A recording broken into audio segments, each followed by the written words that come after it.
Being woke turns to shit, okay? It's true.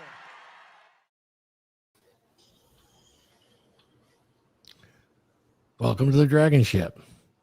Welcome, everyone. This is Thor's DragonShip. I'm going to bring up our guest right now. We're going to have a great conversation this Sunday evening. I'm looking really forward to it because I am the exception of the rule. That's right. I am so unique. I am the exception to the rule. Can't you tell? My name is Thor. I'm a god amongst men, the savior of all mankind. I am the exception, and that'll be our topic tonight. Let me bring up the panel, and we'll introduce them all. Gentlemen, welcome to the DragonShip. Let's do a roundtable introduction of everybody right now. Let's start with our favorite HUDs. HUDs.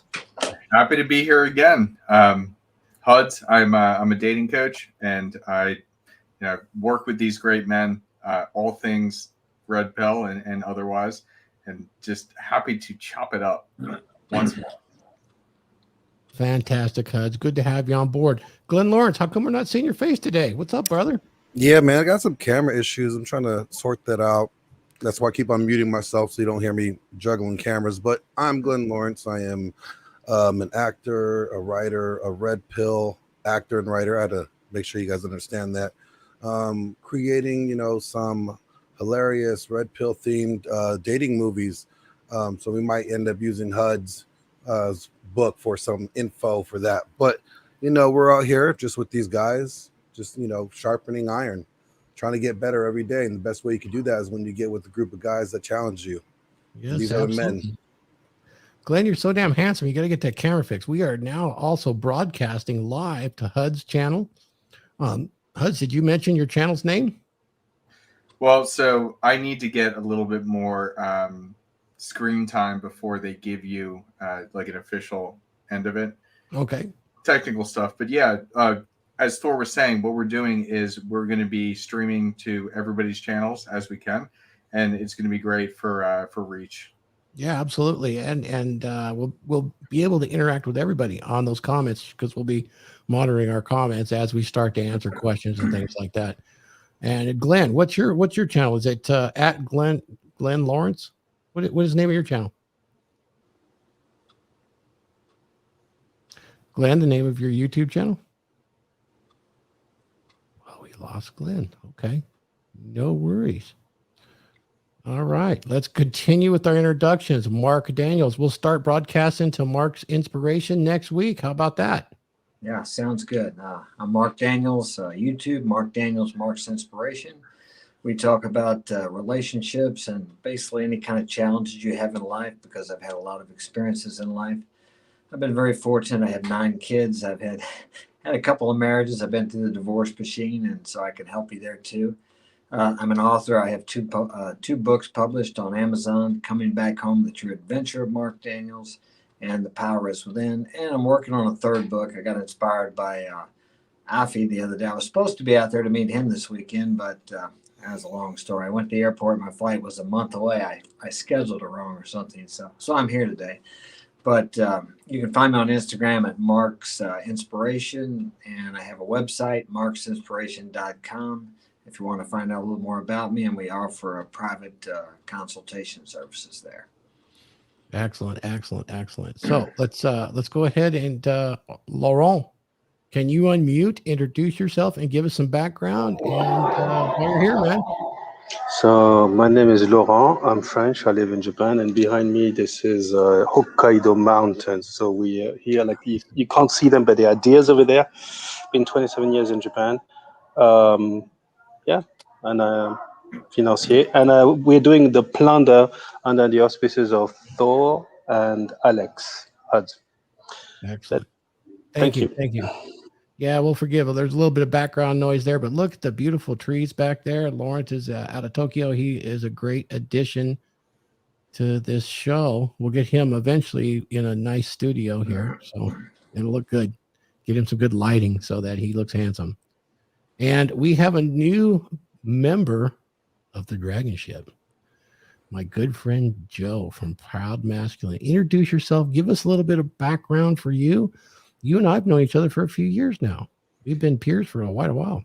3 years, brother. I know it. Goes quick, doesn't it? Yeah.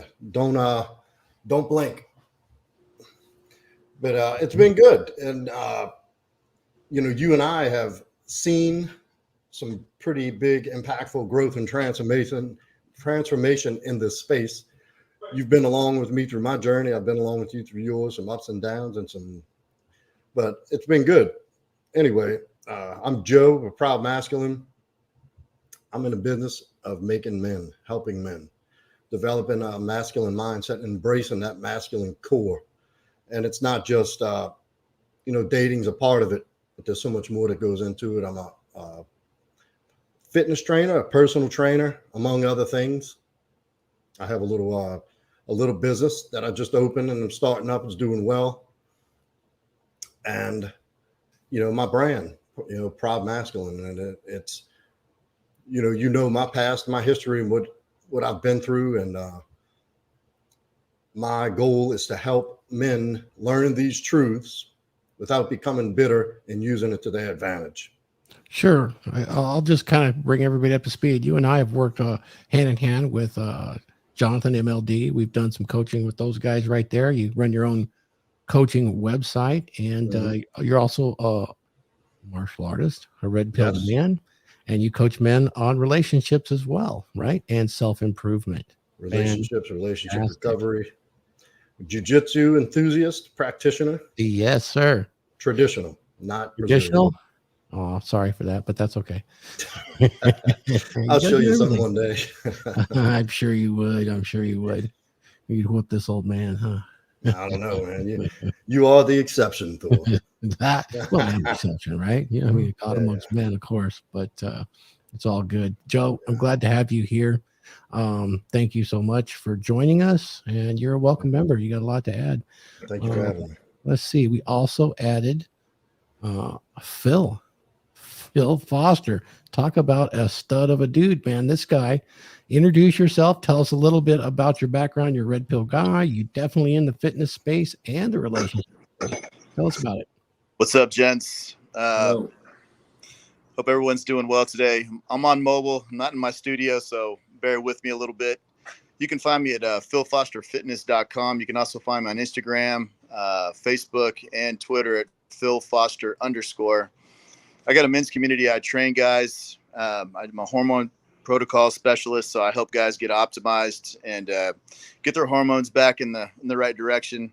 Definitely have the red pilled mindset. Obviously, I'm on this panel with Thor and the rest of these gents. And it's so like I said, just bear with me because I'm mobile today. I'm watching the barbecue, so that's just how it has to be. So, right. Yes, sir. No, that's all right, man. We're going to talk about why everyone thinks they're exception today. Sounds good. And can you mention, we didn't get a chance to tell you, but we're going to start streaming to everybody's YouTube channel. We bought some access to do that, to kind of get our reach a little bigger. Hopefully we'll be able to broadcast this to your channel as well, should you want to start filling that up for the algorithm. So stick around or talk to me and we'll get you signed up for it as well. Let's do it, man. Yeah. Hey, you got a competition coming up soon, huh? Yeah, so I unfortunately got myself boogered up a little bit. I got out of gear and injured myself, but I'm on the mend, and I'm still looking at October for my first powerlifting meet. And nice. Compete, do the local circuit, and then hopefully get invited to nationals if everything goes well, and then move on into strongman in the early winter, and then back into bodybuilding in the spring of 2023. I will tell you the strongman and powerlifting thing has been way out of my wheelhouse. I've learned a whole lot about myself, and it's going to be a wild ride, man. Definitely be putting some content out about that on all the channels, YouTube, Instagram, Twitter, everywhere. Well, I'm really looking forward to hearing it too, because I need to learn some lessons too. Hopefully your injury is not too bad, and I know you'll probably treat it just right. So. Yeah, I got a really great doctor, man. He got me back into gear. I tilted my hips a little bit and got a little bit of a strain. And then I'm 4 weeks in on the getting over this injury, and I'm back at it. So just starting the template over and getting it rolling, man. Sounds great. So let's chop it up just a little bit about the topic today. I'm going to talk a little bit. So, I mean, it's kind of a clickbaity sort of title we have today. Why does everybody think they're the exception to the rule. I mean, hands down, it doesn't matter if you have almost no IQ, no social acuity, you're going to think you're the exception. I am the exception. And then if you're at the top of the mental giants, you think you're the exception too, because your cognitive bias shows you all the successes you have. So you have to believe you're at the top. And I think this can be a blessing, and I think it could be a curse. So we'll chop it up a little bit about that. Did a little research because it seems as though when you listen to, especially girls, women, they have that inbuilt solipsism, which really feeds their, they're their own mental point of origin times 10. And that makes them always the exception. And we kind of do that with men nowadays too. When they grow up, we're telling them you're special. You're special. You're so special. You're the best. You just do so good. And then on the same side, we tell everybody you're all the same. Here's a trophy for participating. It's okay. You're good. So we're telling everybody they are the exception. I'm not convinced. I mean, it is good to encourage young people because they don't know where their limits are. So we have to kind of show them where their limits are. And in some ways, we have to encourage them to get a mental concept that they are somewhat unique. I think we're more similar than we're not. But when we think we're the exception to the rule, I hear it all the time. If you guys watch any red pill content that has the ladies on there, even some of the guys that oppose or blue pill guys, they always think they're the exception. You can even see these gambling addicts that think they're the exception. They will sell everything to gamble because, by God, they're exception. It has to hit on me. If I buy the lottery ticket. And here's the thing. If they've been a gambling addict for years, they know that the odds are not ever going to see the light of day on them. But they got to get that endorphin rush. Got to get it. And when you think you're the exception too long, I actually looked up in the in modern psychology, they call it when at a certain point, I guess, it crosses a line, that delusion of being the exception to the rule. And they call it illusory superiority. It's a condition of cognitive bias wherein a person overestimates their own qualities and abilities in relation to the same qualities and abilities of others. I see this all the time in the workplace. Now, Huds and I had a great conversation because we do kind of jump in and out of corporate America. And so we're exposed to a lot of regimented bureaucracy, shall we say, because corporate America is a regulated, environment. Nowadays, it's not as free as it used to be. And there seems to be a lot of this illusory superiority in corporate America, but not just there, but you see it everywhere. I just watched an episode that Rollo was on with this young lady. Her name was Jedediah, had a unique name. And she, aside from her, she seemed very nice, very, very traditional. I've run into this with traditional women before, when super nice, loved their philosophies in life and all that stuff, but they always come off as the exception to the rule. No matter what, I'm not, never been like that. I am the exception. I am so superior. And I'd encourage anybody, I didn't catch any of those clips, but it would have been brilliant to catch some of those clips, because before he could speak, he was speaking in generalities, and why, speaking in generalities is a good way to gauge objective reality, because it sets you up for success, because you can go right to where it's most likely to be successful. And she wouldn't even let him finish his general theory. He wasn't talking about her, but she'd use it from a personal point of view. I'm the exception. It's not like that. Therefore, it can never be anything other than what it's like for me. That is illusory superiority, and she had it in spades. As much as I liked her, if you get a chance, go watch her. Her name was Jedediah Bila, and she's on Valuetainment. Wonderful person. I think I get along great with her, but she's a perfect example of where she's just about that far past that exceptional line due to her life experience. She's beautiful, had success, and with that success, she has this confirmation bias that she's quite exceptional. In reality, she's following her. Basically, she's following her firm well right along. Now she's a mother. She's moving along. And to hear some of these red pill truths that we've talked about, particularly when it comes to female hypergamy, She didn't like hearing that. She's not like that. I don't think any woman likes hearing that, but the evidence with the math is pretty straightforward. And when you look at exceptions to the rule, particularly when it comes to female mating behavior and male mating behavior, the exception to the rule pretty much proves the rule or doesn't discount the rule. And if you look that up on your Google, it'll bring you to a Wikipedia page that is quite interesting on exception that proves the rule. There's actually a whole controversial thing around this. And apparently there's some science on both sides of this, whether it's confirming the rule or it is not, but it's not a violation of the rule. Either way they look at it, it's just the way they frame it. Exceptions lay on the outside of Pareto curves, which I know my corporate brothers know what that is. And what that ends up being is that general distribution where 20% do 80% of the work. And they can prove this over and over again. It's kind of the law, that 20% that does everything. But back to the IQ, a lot of you guys will think, hey, Thor, IQ, it has something to do with people thinking they're superior, I think that it can influence it, but I want to talk to you guys about it because I'll get to it in a minute, but I have the IQ statistics for the countries around the world, which will be a fun conversation. Let's not miss it. And then in the States, in the United States of America, what the average IQ scores are. Now, here's the thing. IQs on average worldwide run from 80 to 130, with 5% that exceed 130 and 5% below 80. Almost a Pareto distribution, but keep that in mind. And then you'll see that there is almost no exception. People always think they're exception to whatever it is, whether they're smart or not. So let's get started with that.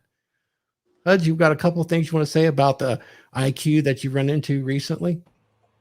Oh, definitely. Yeah. I mean, one of the things that I wanted to say just on everything you were talking about, it's interesting with relationships. And I think that one of the reasons why women rebound faster than men do tends to be that they get the attention.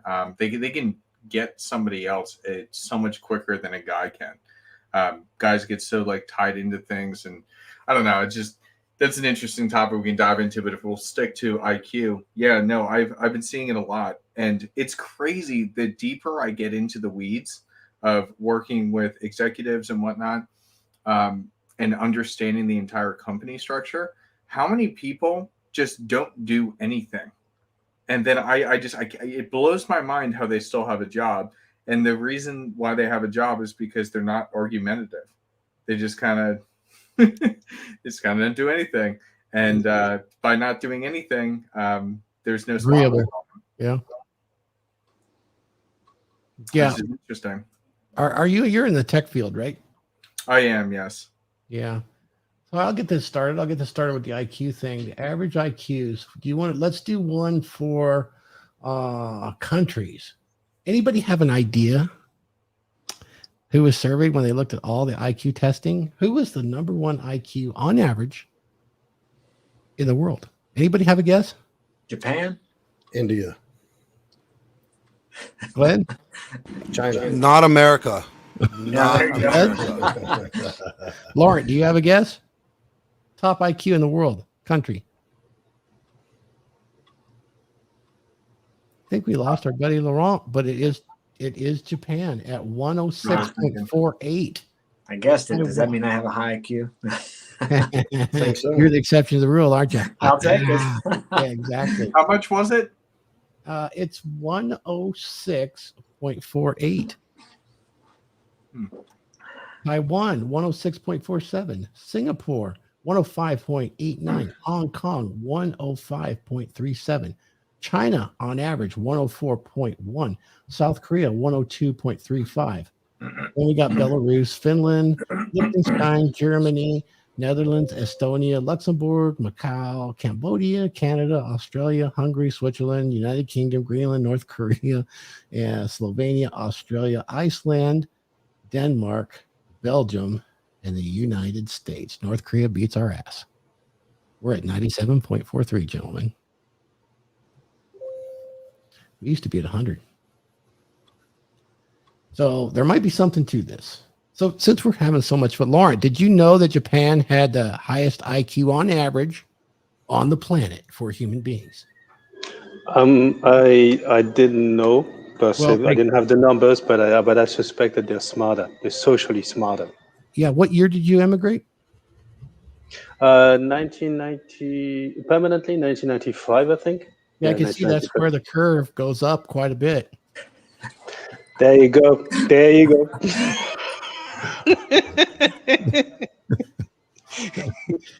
Mark, when did you come back to the States? Pardon? When did Me? you come back to the States? Yeah. 2003. I guess it rose in too, right? Yeah, that's when it fell from 100 to 97. Oh man, man, you're crushing me. You guys want to play this game with the states?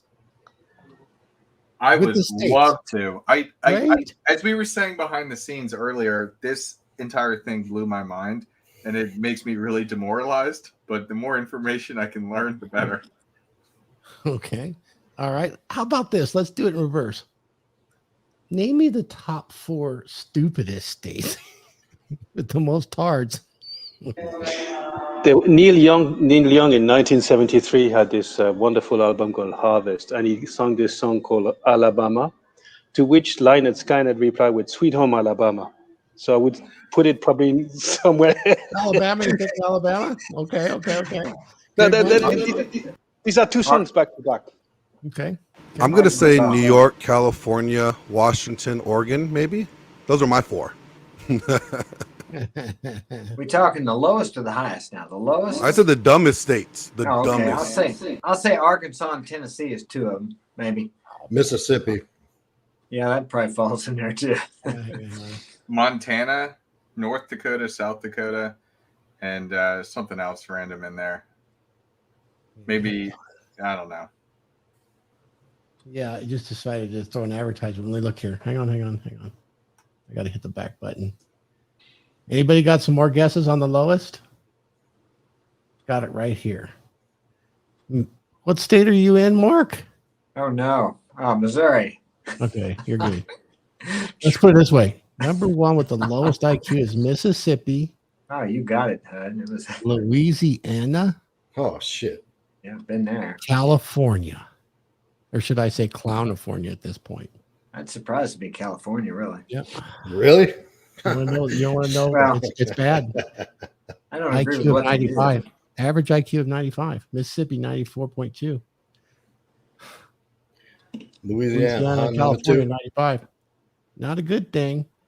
Okay, with the highest IQ, who would it be? Well, it's got to be Pennsylvania because I'm here. You know, There you go.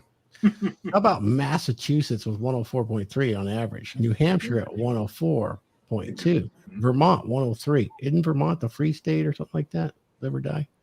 Give me freedom or death. All right. North Dakota 103.8. Minnesota 103. Montana 103. Maine 103. Iowa 103. And Connecticut 103. Wow. So the 3 bottom states, California, Louisiana.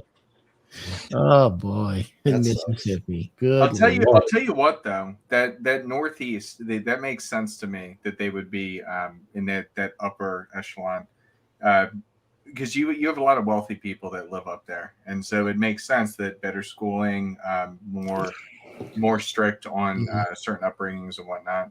So That's where all the Ivy League schools are. Mm-hmm. Yeah. Florida's number 38, Texas number 30, of course, California 48. Yeah. It seems to be right up in the north by the Canadian border. That's where there's quite a bit. I'm More rugged people. gonna have to dispute that Louisiana thing. You're gonna have to Okay. find a different source. Okay. Yeah. No worries, man. No worries. Let's see. What else did I have? How about by country? We did countries, right? Yeah. Average US. We did that. So I'm seeing it too. I mean, I just see it more and more and more, particularly when I work. Everybody's the damn exception. We do these performance reviews, and it's scored in a funny way. You know, you're competent or you're, you know, exceptional. That's it. That's all you get, you know, or you need improvement, which I always thought was nice improvement. But no, they told me it was needs improvement. But at least that's it, how it's done in the corporation. But just talking to people, everybody's got that exceptional thing. You guys noticing that too? In your conversations with folks? I don't think it's a bad thing. Definitely. I mean, we definitely see it. Everybody thinks that they're deserving of something of value without really assessing their own value. Like, you know, I mean, you hear that the most right now. Probably the easiest example is you know, women's ridiculous expectations in the SMV. I mean, the girl could be like a 3, but she thinks that she deserves a 10, and it just kind of goes to, they think they're exceptional, they're above, you know, average, and that they're deserving of something far greater than their own value or what they do themselves. And we see that not just women, men do the same thing too. There's a lot of guys that are, you know, thinking that they're the best things than sliced bread when they're still average at best looking, or when they are working a regular job or a dead end job, or, you know, they're not producing anything that really makes them exceptional. You know, there used to be a time in you know, growing up, or even in America, where in order to be considered something like special or above average, you had to do something that was above average. Mhm. You know, every NFL or professional baseball player or athlete has shown that they are special. Why? Because not everyone could throw 100-mile-per-hour fastball. Not everyone could jump and catch a one-handed, you know, football, you know, pass. You know, like these are special guys that have their talents, you know, and that's what makes them special. But nowadays everybody's supposed to be the same. We're all just as special, and that's where it's going crazy. So that's interesting. I totally agree. I want to just kind of bounce this off of maybe Mark and Lauren, and then get Joe in here, because you guys have been out of the country. And, you know, let's take China, for example. That's where everybody is technically supposed to be the same, right? It is communism. But we know just by looking at them, the people themselves socially, that is completely not true. There is classes, there's political classes, all that sort of thing. It's bizarre that they would do that. But then again, that's what's in power there. Do you guys think that the culture here in America has lost that piece, where that competitive edge that tells them, our children, life is tough, you have to work hard, that's what makes you the exception? Or is this an outgrowth of the social media video game era, where it's okay, you're perfectly fine, here's your trophy, you're a little snowflake? I mean, they even call the generation snowflakes, right? Yeah. Did you see any of this outside of the country, or is it just something that's more prevalent because we see it more here? For instance, I watched Andrew Tate's thing with the Twitch guys. I didn't even know there was a thing called Twitch, but I went on Twitch and I looked at these guys playing these video games, and I went, some of them are really good at video games. But I start to think about it, I'm like, what is this? This is like a bunch of adult 13-year-olds. It's what it is, that have never completed that part about life's hard. It's all given to them. What do you think, Mark? What was it like for you when you're down south? You don't notice as much. I didn't notice it when I was down there, but that's been about 10, 12 years ago. But as I travel down there quite a bit, I'm seeing it kind of spread down there from the U.S. that of this entitlement. And I think everybody wants to be unique and special. I know I did from the time I was young. So I acted different. I did different things. And of course, you don't fit in with the crowd. But it's like Glenn said, if you want to be special or different, you have to put out some effort and actually do something different. It's where we see here in the States, it seems to me that, well, I feel this way this morning, so I want to be treated special, unique, and different. And I want to be called this certain pronoun or this thing that I've made up, and you have to adjust yourself to me because I'm special. They don't necessarily want to do anything to be special. They just want to say, I'm this or I'm that, and I should be treated specially. Instead of going out there, like Glenn said, in a sport or working or whatever, and doing something special, taking that uniqueness that each of us have within us and developing that. But that's work. And you also get ridiculed for that. From the time I was young, I wanted to be different, and I was different, and I got bullied for it. But I didn't ask society to adjust itself to me. I knew that was the price I had to pay to live the life I wanted to live. And I've always lived the life I wanted to live, and I didn't follow other people. And of course, I want to say I'm unique. I was different. We all have that uniqueness, like a fingerprint, but many of us, I'm not talking about the people here because I don't think we fit in that category, are afraid to bring it out because, as we all know, our family or friends are going to attack us or bash us. And then we have the schools where everybody's a winner. And that's just the opposite of what each of us need, at least as men, to grow and develop strength and character. So when you become the special person you want to be and you get the fame or the fortune or whatever, you have the ability to handle that influence and power that comes along with that. There are no shortcuts. If you get success without the consciousness and get it by a shortcut, then you will self-destruct and self-sabotage. Oh, that's great. Yeah, I think that the believing you're an exception is not necessarily a bad thing. It's Right. how it's the how you execute it is what counts. And you can do it in a delusionary fashion, or you can do it with a objective reality measures in front of you, and that's really going to be the difference. Is it serving you? That's one question you have to ask Great. yourself. I mean, I think we all should think more highly of ourselves. Most people think too little of themselves, and thus they don't perform because they don't believe they can. But Yeah. are you seeing results from the personality or attitude you're trying to develop? And if you are, then it's working for you. But if Yeah. it's not working, you're getting beat down and beating yourself down, then it's delusionary. Yeah, standing out as an exception can be a good and a bad thing. It can definitely be good if it's authentic. It can Right. be bad if it's in the wrong place at the wrong time. We all know that. I like to kind of look at the best way to approach it is the way Rollo says, when you're your own mental point of origin, those things start to fall in place. And of course, when you do this more and more, it becomes, your identity. It's locked into your identity. No doubt you have that in spades, Mark, because you believe in yourself, and if that belief is some exceptionalism, it's not bad, but it doesn't cross that line, into illusory superiority. And Right. that's where you see that sometimes when the little bureaucrat gets some power, right? Yeah. Ever been in an airport and get somebody with a little bit of power wants to talk, Yeah. Yeah. right? I Yeah. know we've all experienced that. Power what do you- without character or integrity breeds corruption. Oh, And sure. absolute power breeds absolute corruption. Absolutely. So, but it's ridiculous because it's kind of like what we got today in society. We got these people behind the keyboards and they think they're tough, and they actually believe they are by hitting the keys. But that's like me. I consider myself pretty tough. I've boxed amateur professional, and I can handle myself well. But if I were delusionary about it, I would say, "Oh, I can get in the ring with Fitch, and I can take him." Well, I know better now. I would not get in the ring and try to take that guy. It would be ridiculous. So you can know that you have a certain caliber, Mhm. but you also have to know where the limit is on that too. So Yep. I do. I think that it's a good thing to think that you would also be able to look at objective reality and not fall into Right. that illusory path. Lauren, what do you That's- think? Is there a cultural difference? Then I'll get to Joe. What do you think about the cultural difference when it comes to exceptions? I know Japan is a very regimented society from what I've read, and it has a lot of tradition, and there is a strata in the classes, but it seems to be kind of well tolerated, and All more right. realist. So Japan isn't the exception to the rule, because all of It you is guys the exception.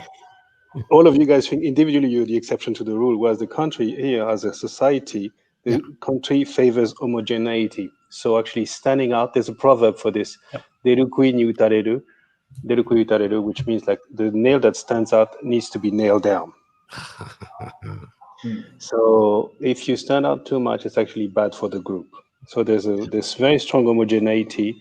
There's very much group think. It's good, it's bad, but the individualism, everything pushed to an extreme is not good. Like extreme individualism breeds weakness, and extreme group think brings also weakness. So Japan also suffers from this because there is sometimes a lack of originality, a lack of creating thinking, a lack of thinking outside the box or risk taking.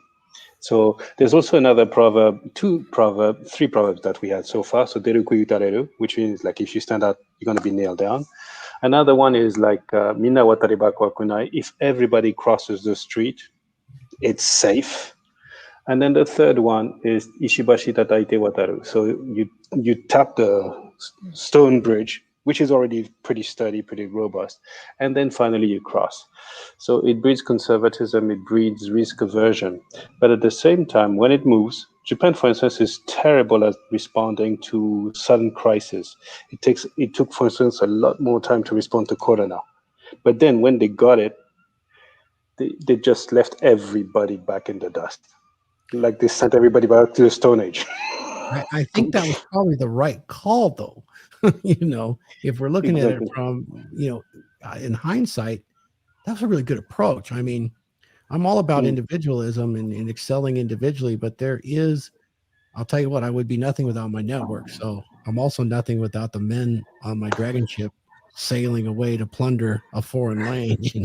Here we are, supporting each other and taking each other to the next level on this grand adventure. So I like that too. And there is conformity with us. We all have our red pill praxologies that we're practicing and learning about and challenging.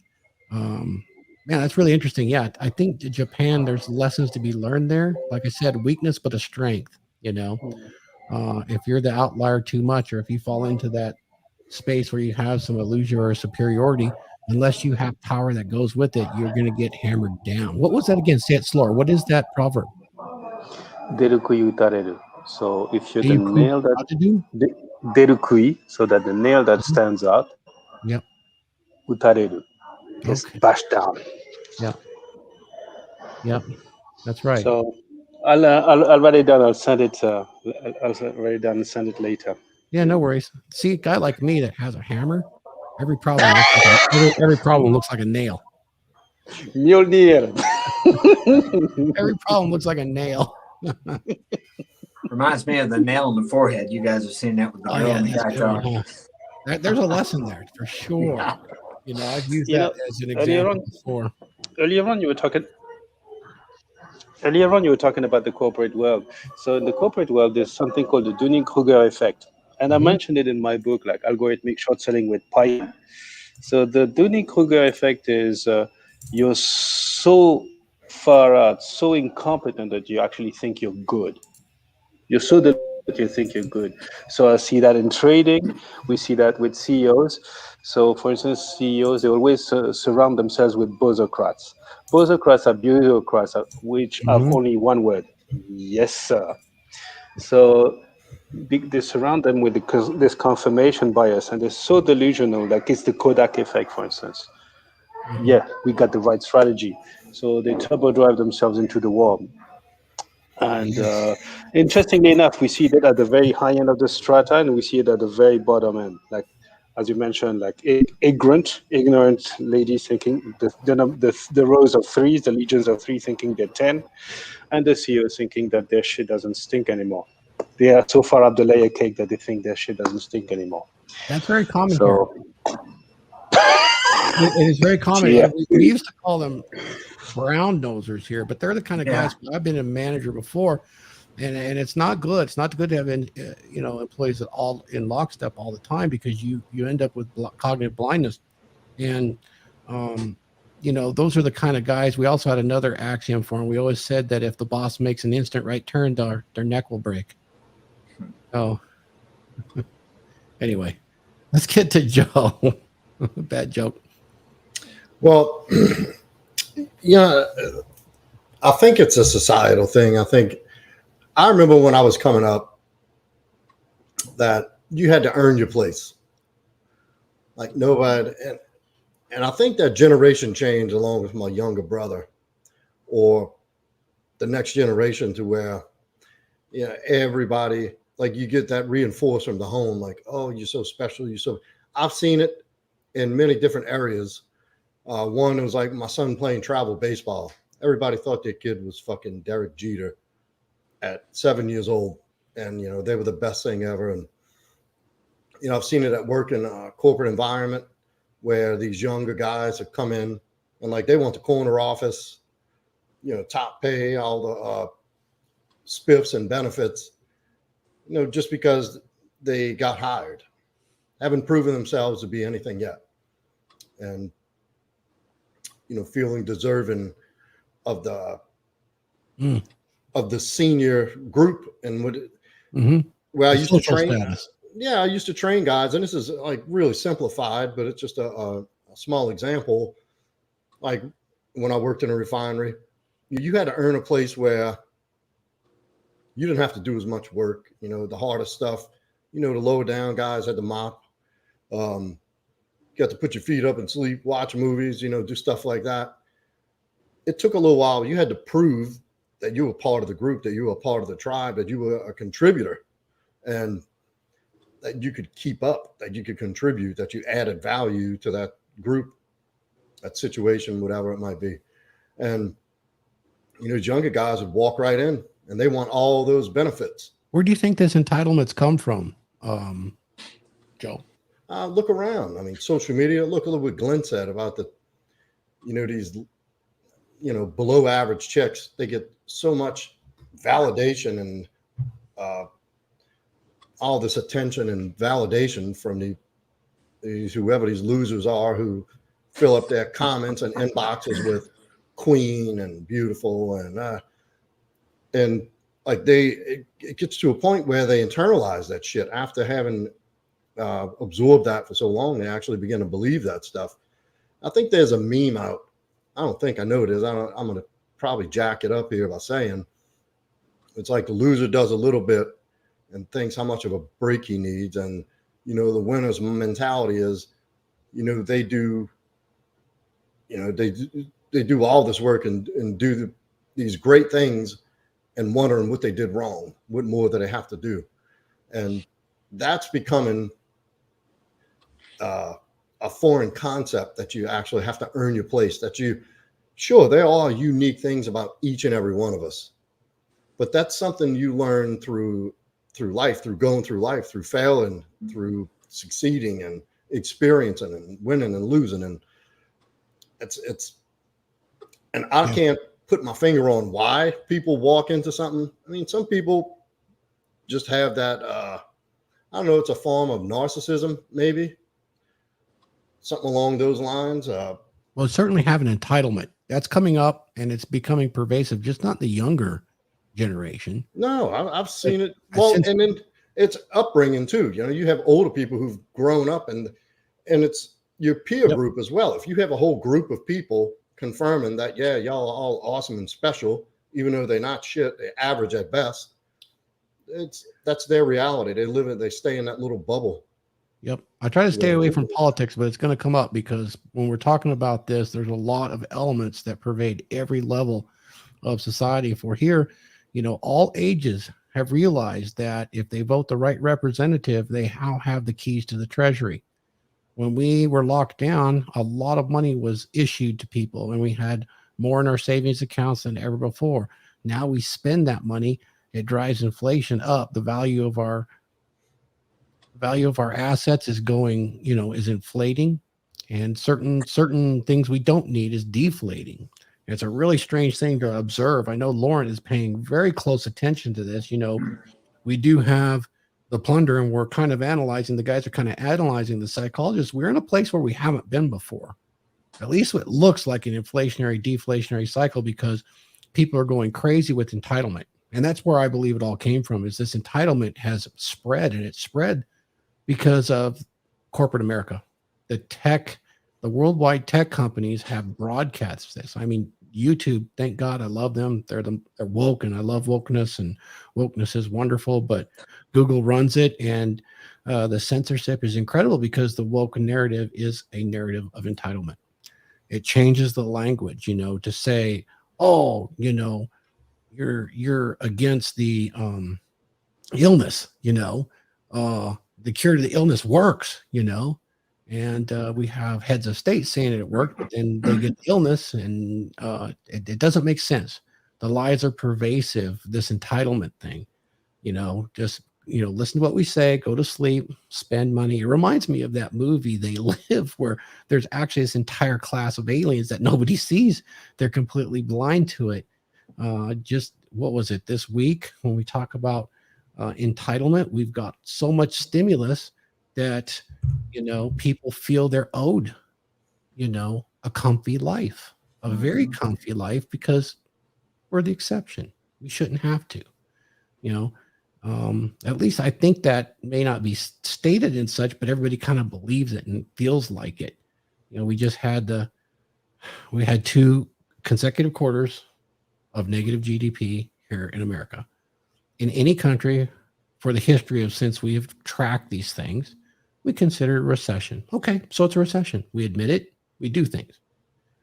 We had the entire body of our politic and media just this last week, if you're paying attention, go from, yep, it's a recession, to several press conferences with the body politic and media politic.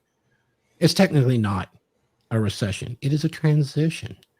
And it's lockstep on every single broadcast, with the exception of like three outlets. It says, well, since when is this not a recession? Well, since now. And if you don't believe it, you're going to get censored. So it's really interesting where we're at.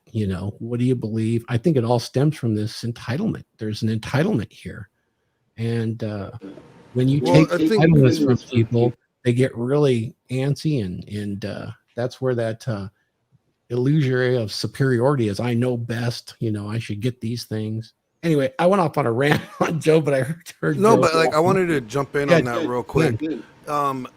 It's funny that they do that, right? Because they're changing the definition of what it is. They're trying to tell you, hey, what we said recessions were for the last, I don't know, let's say 100 plus years, that has been the standard. That's been the definition.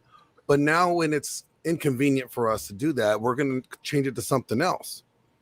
And what that causes is it causes no change to take place. If we're not calling it a recession, if they're not willing to call it a recession, they're not willing to do the work to get us out of a recession because they don't acknowledge it. So it's the same type of thing. If everybody thinks that they're special and that they're better than anybody else, then guess what? They don't have to look at themselves and make any changes to better themselves. Because if they're special, if they're unique, if they are deserving of something greater than what you are, then they don't have to work at doing anything to make their life better or to improve themselves.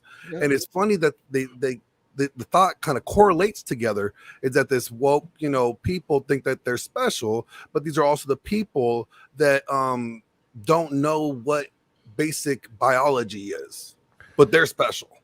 No, I completely agree. I'm with you on this, because why wouldn't they do that? I know we've measured it that way for 100 years. I'm going to go right to Laurent because this is his wheelhouse. Why wouldn't they do that when, for the dawn of time, men are men and women are women, and there are biological differences that have to be acknowledged, and that is a censorable and a cancelable offense in our society today. Men are actually women. The cure actually works. This is not a recession. Everything is fine, and you deserve everything. You're so special.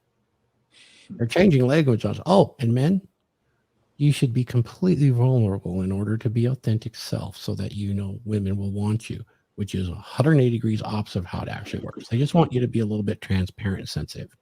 The vulnerability thing, it's another one of those language things that's total crap. We did a whole episode on it and who started it back in 2010.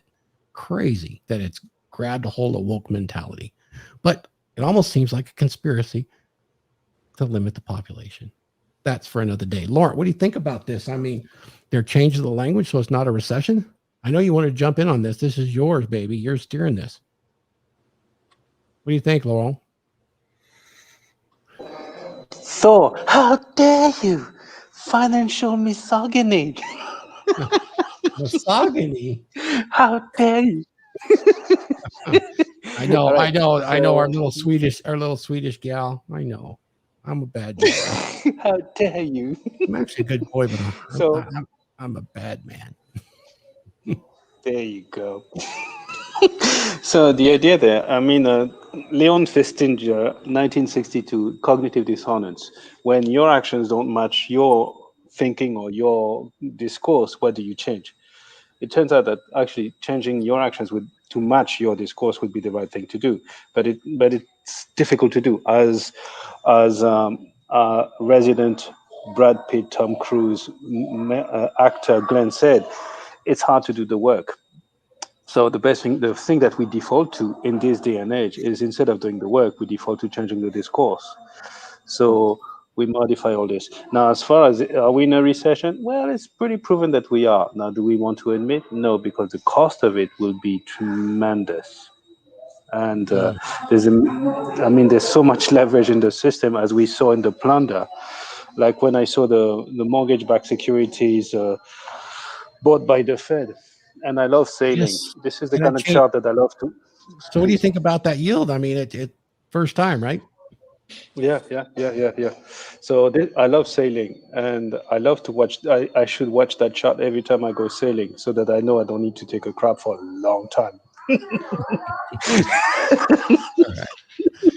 Yeah. So we're in for quite a ride with this. We're going to see how tenacious this victim mentality, or this entitlement mentality, not victim so much, but this entitlement mentality, how pervasive it is in America, because I have a feeling it's going to get pretty serious. I kind of see it locally already. Lauren, you're getting too much background right now. Thanks. We're seeing it pretty serious where I'm at. I know, HUD, you're feeling a little bit of it at work. And I love my work, but I see it there too, so I'm a little concerned about it, for sure. I mean, Joe, out there in Louisiana with the greatest IQs out there, what are you seeing? You seeing this entitlement thing going on? Yeah, I see it. I think it's a cultural thing, and there used to be a time when you had level-headed people that, and this was before political correctness, and everybody gets a trophy. You're a snowflake mentality and sentiment that runs rampant through our culture now, where you had, like, for men especially, a stronger masculine figure to keep your ass in check. Mm-hmm. And what I find is that when, like Mark said, taking the easy road, hitting that easy button, people tend to veer away from that hard shit, where they're going to hear the truth, where they're going to know it's not easy, to be the exception. So people shy away from the things that are difficult, and avoid that, and live in that little comfort zone, but they don't have to face the fact that they're not special. They can just live in their own little world and convince themselves. What I think was it Laurent just said, cognitive dissonance. Yep. And nobody puts themselves to task. And it's interesting you say that, because I was looking at your stuff yesterday getting ready, and so you had that stream with Fitch about rites of passage. You guys are all coming on that. That's my new one-on-one show. I'm going to plug it real quick here. It's Thor's Rites of Passage. We're going to talk about your history, your red pill, and your masculinity and your own rite of passage. Thanks. Well, and there are rites of passages that people must go through to prove their value. And I know it doesn't exactly work like that for women. Women are born with their value. We have to earn ours and create our value, and through these rites of passages. And there's not that anymore. And the handout, it's the and I know it's been repeated several times already, the everybody gets a trophy mentality. And there's nobody there to knock them off that pedestal made of sand that they were standing on, to let them know that, no, you're not that fucking special. You haven't really done anything to earn that place. And what's even worse about that is they take that entitlement, that better than mentality, with zero humility,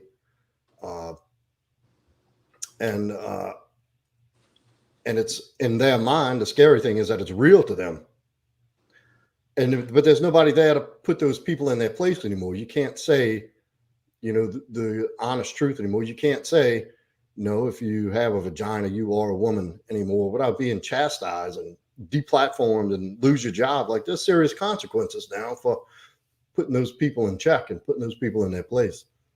Yeah, that's an interesting one. I just watched something today where there's a short video of I don't remember who it was, but it was something where, like, on TV, like broadcasts like this, like arguing against biological facts, and it just doesn't make any sense.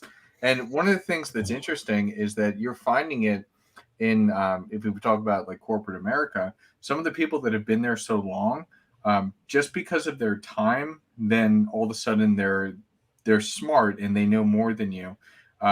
But then when you poke a hole in one of their problems, they're out to get you, out to kick you out of the company, because not because you're coming in with entitlement, but because they don't like being challenged, which it's stupid in and of itself. And it's just stuff. Well, because of that little bit of knowledge that they have, however hollow and false it is, that's all they got. If you come in and prove them wrong, then what do they have? They have nothing. That's their whole identity. That's their whole show and value that they have is that little bit of information. And if you prove that wrong, then you got nothing. You know, it's a shitty place to be. Yeah. That's Look brilliant. at Ruthless Viking. He's saying something that's really interesting too, and I want to talk about that because this is how they get the reach. This is how the reach that's going to impact us all as far as being special, or I mean, why we all think we're the exception, and it's really about making us weaker. I mean, Laurent touched on it. You know, uniformity, when a culture is uniform, it can give you a lot of strength, but it can give you blind spots on the creative side. Think of it this way. Ruthless Viking is down in Argentina. Entitlement is all over the world. Shit is getting crazy in the entire planet. The shit that is going on in the third world countries is insane. So it is happening. It is about the money. And also the corporations. Think of it this way: in the corporations, every corporation that I can see that has, let's just say the top S&P 1000. I hate to say it, but it came out of California, guys. Do you guys know what DEI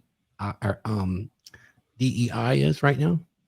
DEI initiatives. They've been out for 3 years, and it's spread to every corporation I have investments with.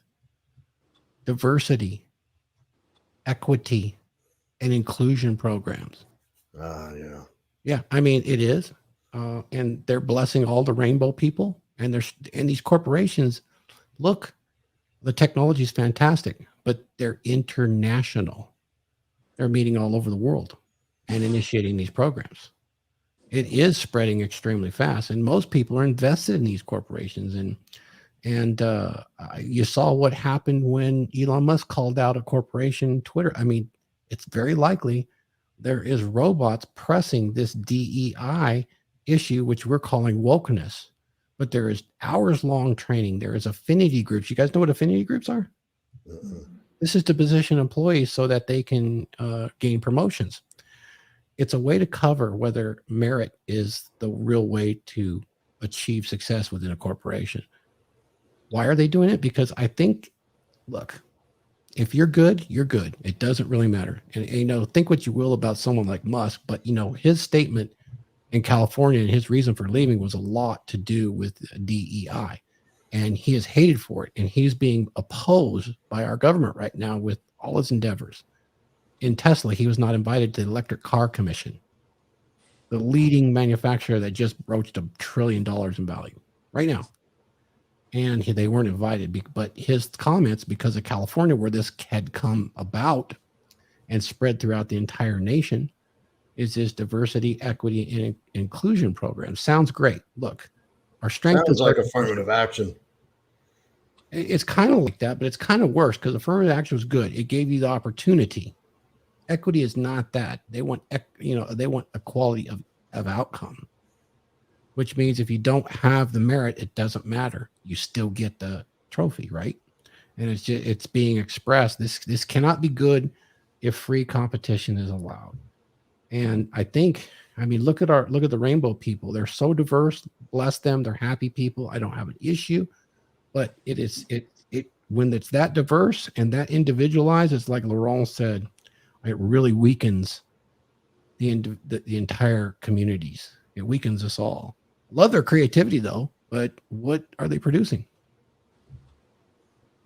Well, I'm going to get banned for that, I'm sure. But that wasn't my intent, was to get banned. It was to just illustrate that there's a lot of craziness going on, and everybody's out for themselves to get as much of this dough as possible through special interest.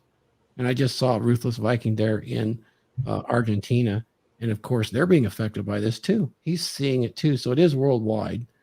Only a country like Japan that is the exception is probably minimized, but you're seeing it creep in there too, Laura. You can't be immune. So nobody's immune. So knowing that, Mark, what do we do about it? Let's get on the positive side. I'm thinking about this. Where does it begin? I believe it begins in the home. Yeah. If you're in the grocery store and there's a little kid in the line, he's usually with his mother. And what does he do? He throws a fit, screaming and hollering until he gets what he wants. And what do you see these people that are wanting to be special without actually doing anything? They have this big voice. They scream and holler until they get what they want, even though they're a minority. Mm-hmm. So they want to be special, just like when they were a child. They want to be special. They want what they want, and they're going to kick and emotionalism. They're going to kick and scream until they get it, and they have a loud voice. I was thinking the other day, if I was posting a video on Instagram, and if you try to, maybe I couldn't find it, but I put sex in as a hashtag, it doesn't come up. But yet all different kinds of these sexual, you know what I'm talking about, comes up.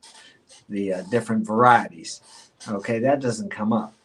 So that's a small thing. And also you notice that when you put in, they also have their own special hashtag that's got different rainbow colors in it. I don't see that for heterosexual people. So the only solution I know is, because the problem is the lack of masculinity. We don't have men to smack those little kids' butts in the grocery line to stop them from doing that. Your pronouns aren't right. We don't have men in the home. So these kids are growing up not checked. My kids have friends, they get an iPhone when they're 13 or 14, $1,500. I don't give my kids come up here and want something. I say, what service are you going to provide for me to have that? I do the best I can to not, give them any kind of feeling like they're entitled to anything. They're not. I say you have to serve. You have to earn it. What if I didn't serve? Where would we be at? So, but the people aren't teaching their kids this. Our society is so prosperous. We're just giving the kids everything they want. And so this grows up to be adults who feel entitled. I think it all begins with the family structure falling apart. The family is the nucleus of the whole nation and the government. If you can destroy that, or if it's being destroyed. So we got to somehow figure out how we can get men and women back together, because someone wants us to be enemies, it seems like. And we just need to learn each other's natures and accept that for what it is. It's not us against them. Without each other, we would be extinct as a human race, correct? We both have our qualities. We both have our unique qualities, our strengths and our weaknesses. But combined together and working in the same direction, we complement each other. So somehow we need to work on more about getting men and women and the family back together. Rollo says it best. We're better together than we are apart. Yeah. The relationship, the dynamic that exists is not meant to be an adversarial relationship. It's correct. It's complementary, and together, each filling that role. And you're absolutely right, Mark. That's where it's going to start, is the home.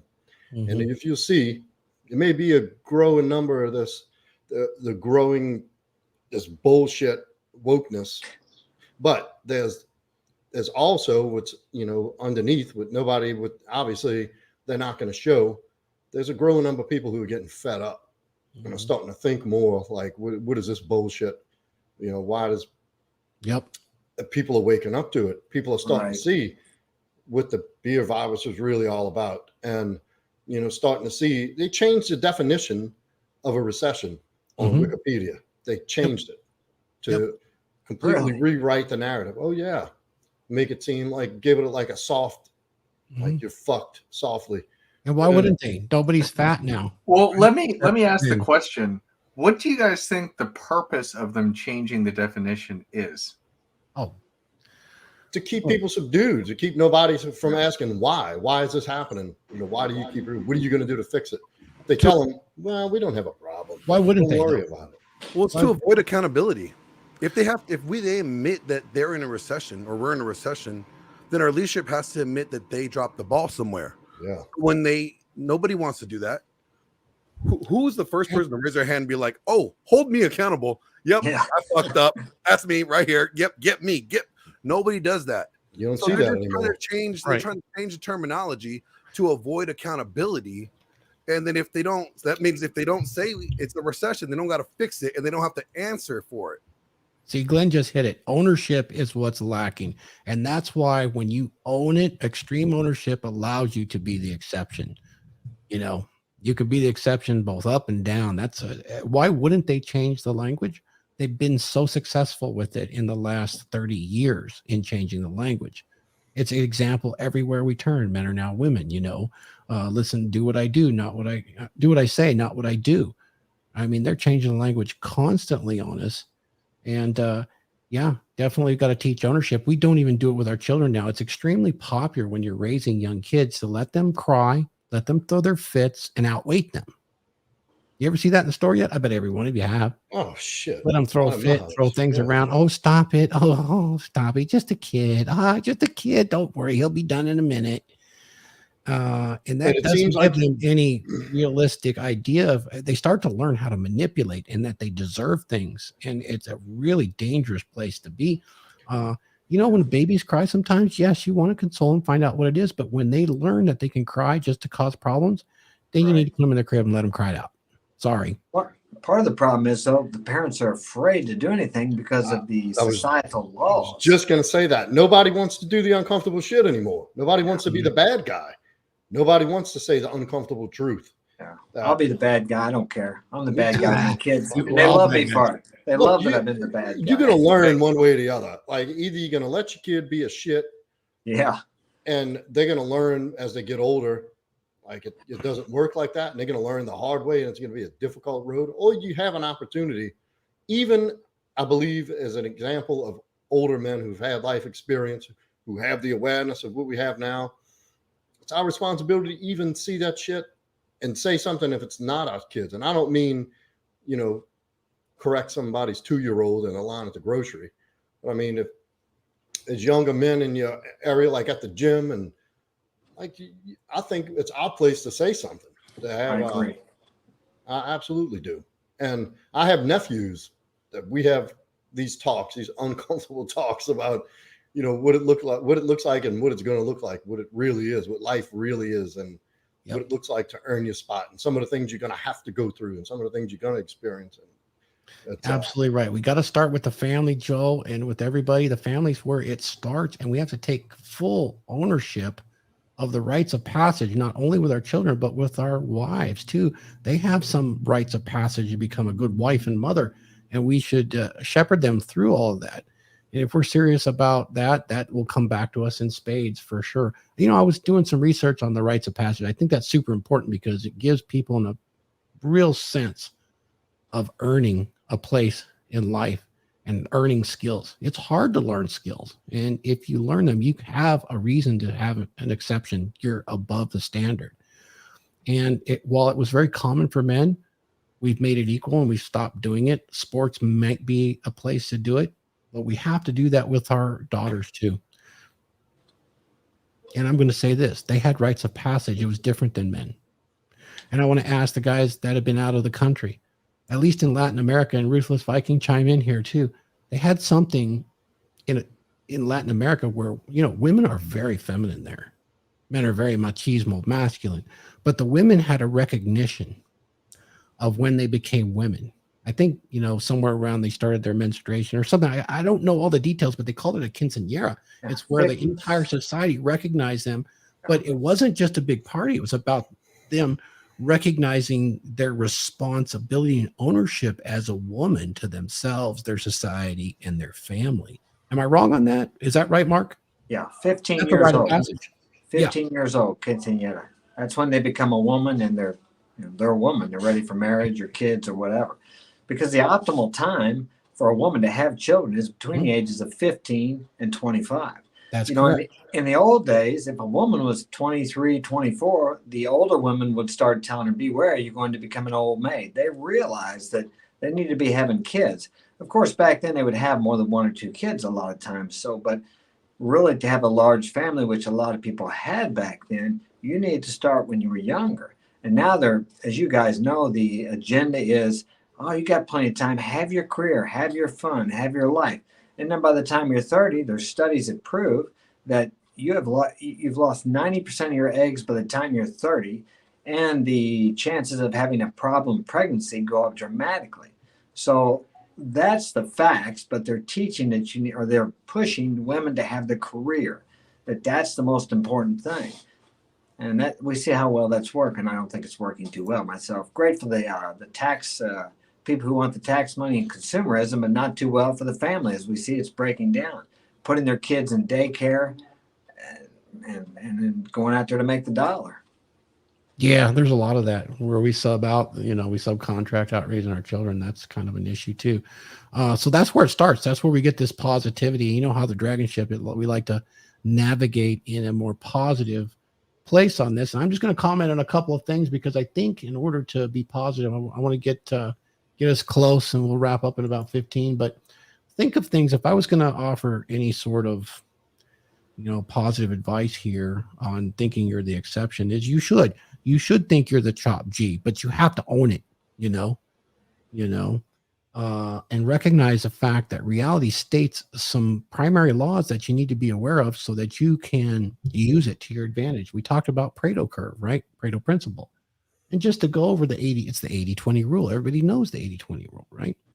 And it's pretty damn useful. We use it in business all the time, but it applies to human behavior. That's why it is so important, but it also applies to random distribution. It's amazing. Just for example, do you realize 20% of the employees do 80% of the work worldwide? 20% of the drivers cause 80% of the accidents. 20% of the time spent in a day leads to 80% of the productivity. 20% of the clothes in the wardrobe are worn 80% of the time. No shit. I do that too, man. Shoes too, right? 20% of things in the warehouse occupy 80% of the storage space. 20% of employees are responsible for 80% of the sick leave. 20% of household items consume 80% electricity. 20% of all people in the world receive 80% of all income. Very interesting. 80% of a company's revenues from 20% of its products or services. 80% of the complaints are from 20% of the clients or customers. And it goes on and on and on. It's pretty amazing. It helps you identify a lot of root causes in your life when you use that principle. I mean, we use it, and it's not exact, but it's very, very close. There's always a top and the bottom that kind of, you might say you're the exception, but it's not really an exception to the rule. It's a part of it. That's how humans behave. There are the anomalies, but they're not really so much anomalies as they're part of that mathematical curve. You get in dating, 80% of the men, right? But we're actually finding out it's a much higher percentage when they break it down on the electronic dating sites, right? It's like women find 80% of the men below average. It used to not be like that, but because of their exposure and how powerful social media is to exposing them what they want and what they've been programmed to want, that 80% of us are below average in looks and personality as assumed on these online things, right? And if you reverse that, it's actually 100% of them really are interested in having the 20% pursue them. It's been stated before. It's pretty interesting. Out of all those studies. So that's another one. There's a lot of examples like that in the red pill too. And if you could recognize it and recognize that, in all likelihood, I think I'm a top G, but maybe I'm not so much a top G, but maybe I'm towards I am actually, but I'm right there at that cut line, maybe, but I can see objective reality and I can really thrive where I'm at and make strides towards the top end of those curves. So the family, number one, for sure. Rites of passage for both men and women. Women do need to recognize that they own their femininity and there's responsibilities that come with it. They all intrinsically know there's a responsibility. They make humans. They build mini humans. And there's a whole lot that goes behind that. And they're not really physically capable of taking care of them themselves and raising them to be. They can raise them. They can do all those things. There's always the outliers. And they'll all tell you they're the exception to the rule. but we can read the stats, we can read the curve and realize that 80% is not the case. So I would say it's up to us to recognize where we're at and become the exception to the rule. It's something that's not given to us. You know, it's definitely not given to us, although probably most of us think that it is. It's something that's granted to us, and that is not the case. I could go on and on. It's like countries, you know, patriotism. Why are you so patriotic? Why do you love this country? Why are you willing to lay your life down? Look at how you treated you so far. You were just born here. We kind of know they're broken pieces right now, and it might not be so good for you. In fact, they don't really care about you at all. When you think about it, if you look at yourself, so I'm in IT or I'm a dating coach, whatever. What about myself differentiates me from anybody else? And that's the question that people don't ask themselves. And that's where like this entitlement is just, it's ridiculous. Like what differentiates you? Same thing with like any type of job interview, something like that. Well, that's good. And then, you know, as you can really talk yourself up to use it to your advantage, but don't fall into the trap where you start to get that, you know, delusion that you're the greatest. And here's the thing. If you're above average in IQ, you'll get confirmation bias, because just by the mere fact that you're slightly above average, you're going to have successes. And since you have successes, I would recommend, like when I was talking to John Fitch about how the fighters actually have humility. You know, they have a lot of humility about life because they know how real it gets and how quick that it gets. Don't distance yourself from reality. It can be over in a second. So have some humility in the fact that, yeah, you have a lot of advantages and you achieved a lot. You earn it. But I've known too many people that are smart that think that, you know, they take off with that illusion. That illusionary superiority. And Laurent hit it best. Like, my shit does not stink. How dare you?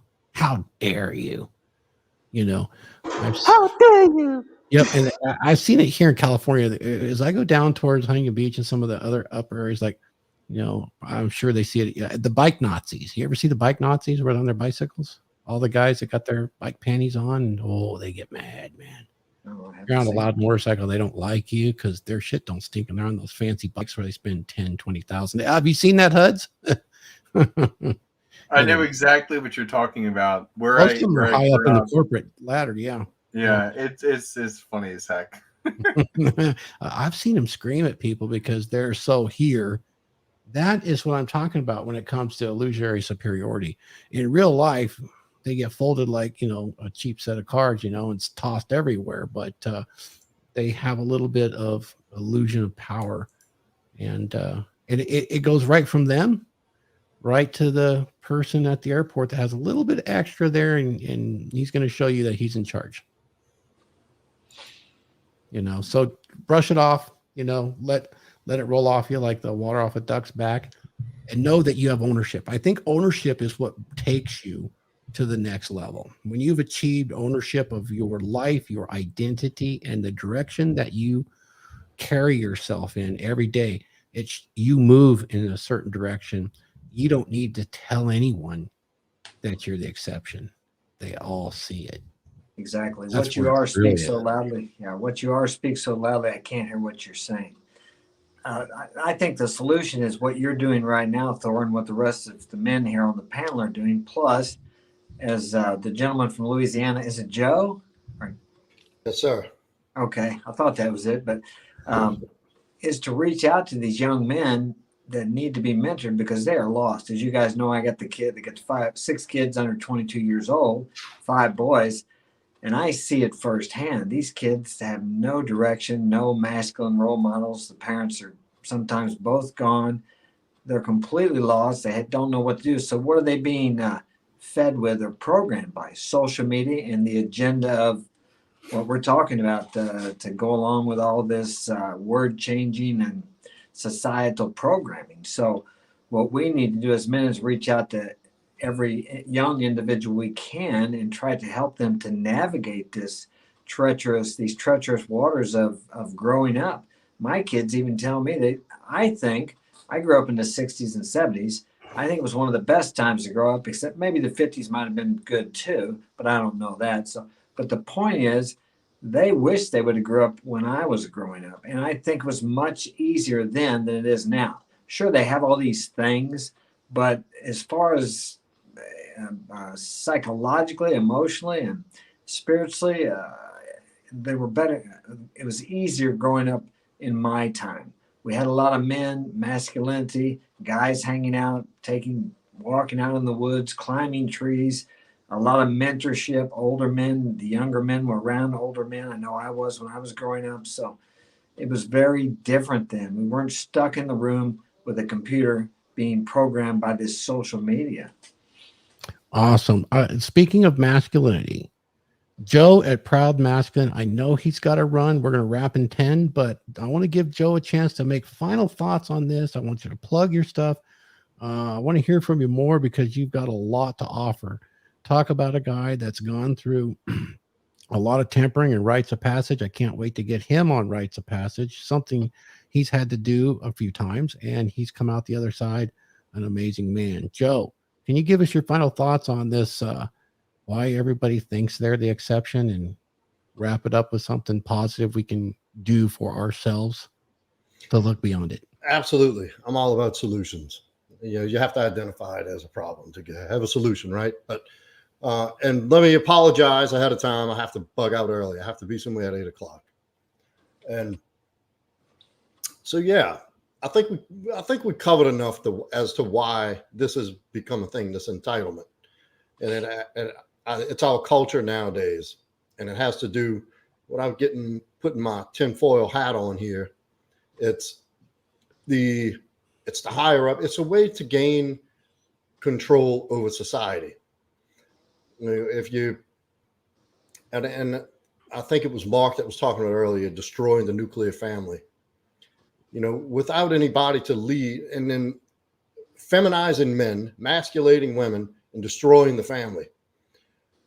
And if you have nobody, no strong figures out there to correct this shit and give a voice to the leaders, if the leaders are all telling you like you're special, you deserve this, that's what they're going to believe. If you have nobody there to correct that, obviously people are going to start to believe it. And I think this happened generations ago, and it turned into like helicopter parenting and the sixth place trophy generation. And it's just with the political correctness and censorship, and it's just growing. It's becoming to be a problem. But there's hope, because there are people like Mark and myself who've raised kids. I've raised my son like you ain't shit until you are, and it's not a bad thing, because I think everybody should recognize their potential. Everybody has something to offer, but you're not that valuable until you prove your value, until you can, and put that value to work and get results from it. Then you can start thinking about, how special you are and how important and meaningful you are. And it's not to be taken out of context. Everybody, everybody deserves. And I think it's a birthright to have an abundant life, to be happy, to experience abundance. But it's not just given to you. There are opportunities that you're given that you have to capitalize on. But if you think you're already there, you're not even going to know that opportunity is there to do something with it. And it's through, and just like Mark said, the solution begins at home. The answer's at home. But the parents these days, they don't even know what to do at home. Like the men don't lead families anymore to a large degree. I see it all the time. And so where do the kids grow up with this idea of a weak masculine figure and leader in their lives? So what do? They perpetuate that into their family. And the next guy is weak and raises weak kids. And it's systemic at this point. So, but it even begins right here. Social media is the thing that is the platform they use to instill these fucked up woke ideas and mentality into people. We can use it for good too. It can be used to turn the tables. And it's the individual work from guys like us who are able to pass this knowledge on as best we can to the younger men that's going to start making a difference. I would agree with that. And there's simple things for us to do when you have ownership. And I'd recommend, I'll just throw one out there that I think is really positive because you made me think of it, Joe, real quick, and then you can plug your stuff. You know, if you're on that Saturday with your kids and you want to be masculine, watch some old movies. I'll never forget watching Outlaw Josie Wills with my dad. You know, get some of that, show them some examples of masculinity in action, because some of those old movies, yes, they're embellished masculinity, but it will set the tone for you to talk about it. And that would be good, you know, stuff like that, you know. And if you have sons, show them lead by example. Get fucking jacked, you know, take them to where they have to learn how to fight, because that's something you don't even see anymore. Kids don't even fight anymore. When I grew up fighting in my neighborhood, my best friends and I used to beat the shit out of each other. And you know, that's how you're able to temper your ego a little bit, you know. And then they don't have wood shop or metal shop anymore, because you could do it there too by developing a craft, a skill. That's another masculine outlet, really. Yeah, trades very undervalued and in demand right now. And there's a lot of illegal people who don't contribute to this country. I just thought this. And guys, if you're out there and you have a son, even a daughter, you have YouTube right now, and they haven't banned a whole lot of the trade stuff on there. You can learn a lot about trades by watching YouTube stuff. You can fix shit you never could before. I had a friend who tore apart a door panel on a BMW, and you would have never figured that out on your own, but he watched the YouTube. Anyway, Joe, go ahead and plug your stuff, man. I know you got to go.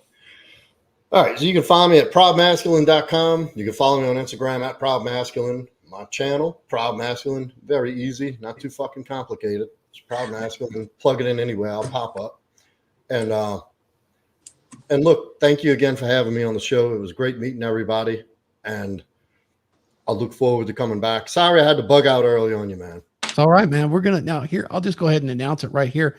On August 13th, we'll be moving this to Saturday morning at 10:30 a.m. Pacific time. So it'll be a new time slot for us. We're going to do that and try to make that work. We want to get in and get out in an hour and a half and have some nice, fun topics to hit guys with while they're waking up on Saturday and doing things like that. Monday's kind of family day, so we're going to move from here. That'll be August 13th. Thank you, Joe. Yeah, thank you. All right, guys. See you again, man. Take care. All right, guys. Shall we do our final thoughts here on the mess we made? I love it, though. We're going to take ownership right now. Let's get it. All right, Glenn.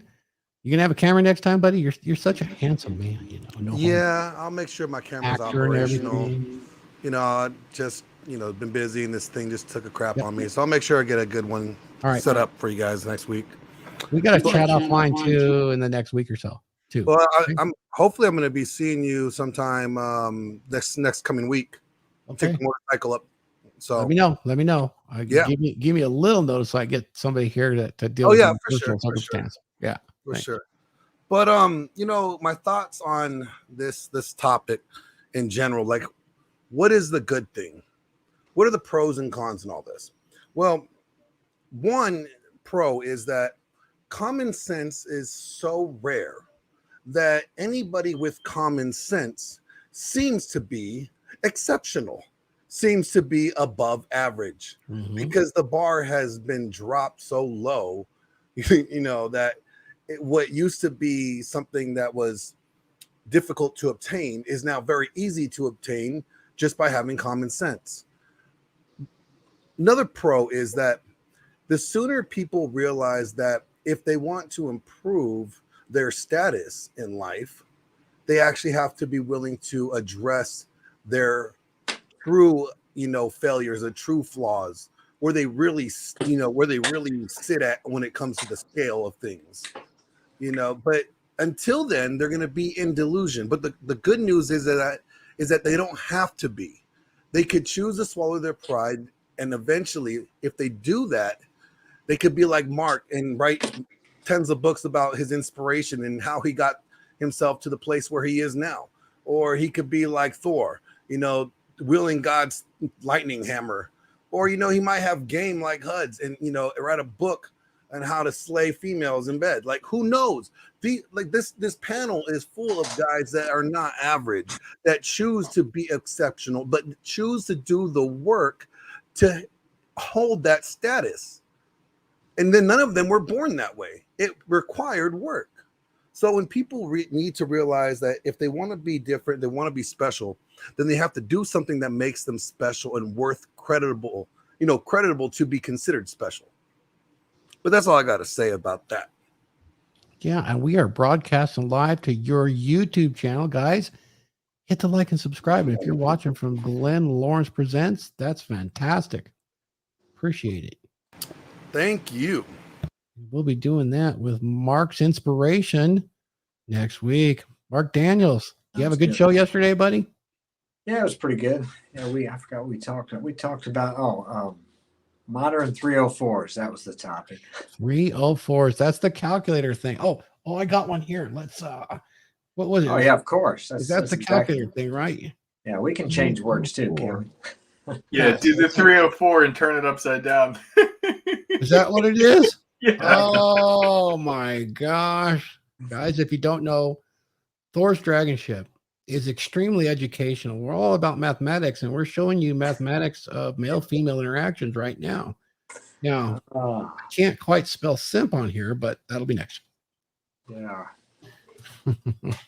I bet that was a fun conversation, wasn't it? Yeah, it went pretty good. It was pretty interesting. So I got to bail out of here too. So tell me about your stuff, what you're working on. That's what we're doing now. Right now, I'm working on a third book. I got of course, you can, as I said, you can check me out on Mark's Inspiration and Instagram. And I'm starting to do some live stuff. Of course, I have the podcast every Saturday at 6 p.m., which is live, but I do that in the studio. But I'm starting to post live videos instead of recording them. So that's a little different for me. I enjoy it. It takes a little more energy, but I think that's the direction I'm heading in there. And that's about it. Just moving forward, trudging the road of happy destiny. Awesome. Laurent, give us your thoughts on today's topic, my brother. Take care. As Glenn was saying, there are very few average people in this panel. I mean, it's one thing to proclaim to the world that, oh, you're special. It's another thing to say it. So I would like to quote the great American philosopher Sylvester Stallone when his financial advisors came up to me and said, "Stop telling me how smart you are. Show me the money."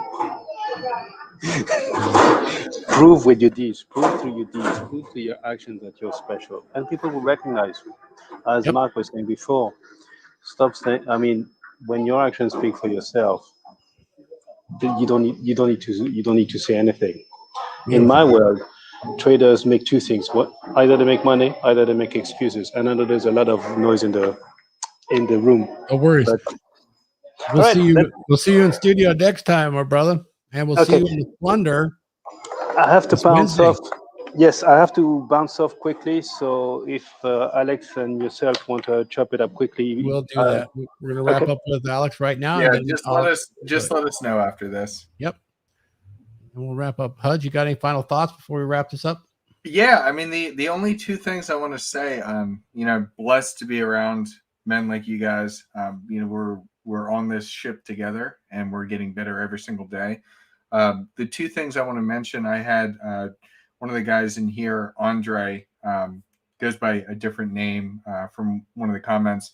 We're going to be doing a special presentation, not just for my group, but for your group. And we're going to open it to some other groups on just kind of like hypnosis, some things like that, like things you can do to improve yourself as a man. So I'm very excited about that. And then outside of that, we have the plunder. We moved up the schedule, and we're going to be doing the next one this week instead of 2 weeks from now. So if anybody is still interested and they are a part of any of these communities here, reach out to me. You can reach out to me on Instagram at the Hudsman. So the Hudsman, and we can potentially sort something out. So just want to throw that out there. Thanks, Alex. Really appreciate that. It's awesome. Guys, I'll tell you like this. Be exceptional. I don't care what they say. You can be the exception. Be the top G, as our buddy Andrew would say. You got to be a top G. We'll see you next time on the Dragon Ship.